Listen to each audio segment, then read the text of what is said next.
Les Tourelles, c'est un service d'hébergement général. Vous me le présentez? Donc on accueille des enfants de 0 à 8 ans, placés sous mandat SPJ et SAJ, très rarement par le tribunal aussi de la jeunesse.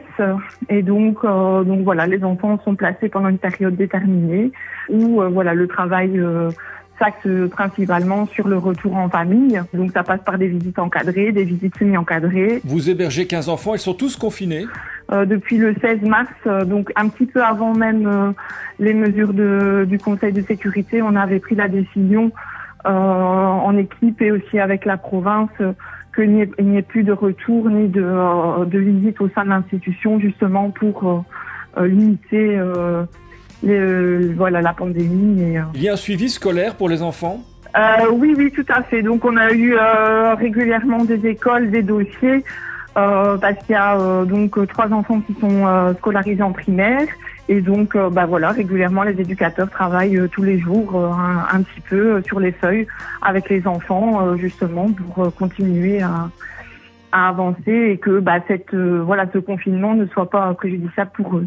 Vous préparez aussi leur retour à l'école? Je vous avoue que ça me fait un petit peu peur cette rentrée parce qu'on est une collectivité et donc 3 enfants qui sortent de l'institution, ça veut dire qu'ils rentrent dans l'institution après une journée d'école et donc ça veut dire que ils sont exposés au virus et donc ils peuvent le ramener à l'institution, mais donc on n'est pas une famille normale, c'est une institution et donc il y a 15 enfants.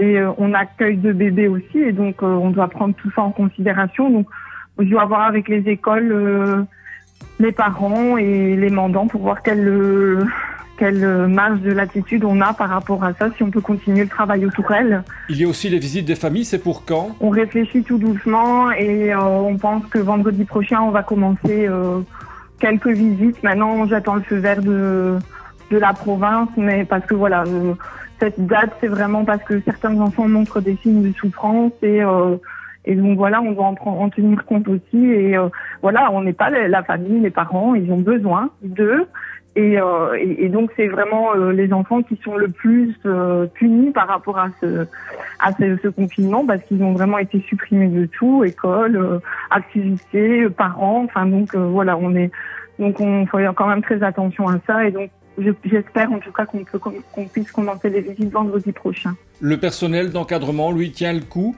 Voilà, ils sont vraiment à l'écoute, ils sont vraiment disponibles pour les enfants, même si au début c'était vraiment le stress. Les équipes ont des familles et donc ils sont vraiment venus avec cette peur au ventre et je pense qu'au fur et à mesure du temps, on s'acclimate un petit peu et on s'adapte et ils ont quand même été présents malgré tout et pour les enfants et je pense qu'il faut souligner toutes fonctions confondues, que ce soit éducateur ou le personnel technique, administratif ou social, parce que il y a beaucoup plus d'éducateurs et donc c'est vrai qu'on souligne leur travail, mais le reste de l'équipe est aussi à applaudir parce qu'ils ont continué malgré aussi ce stress.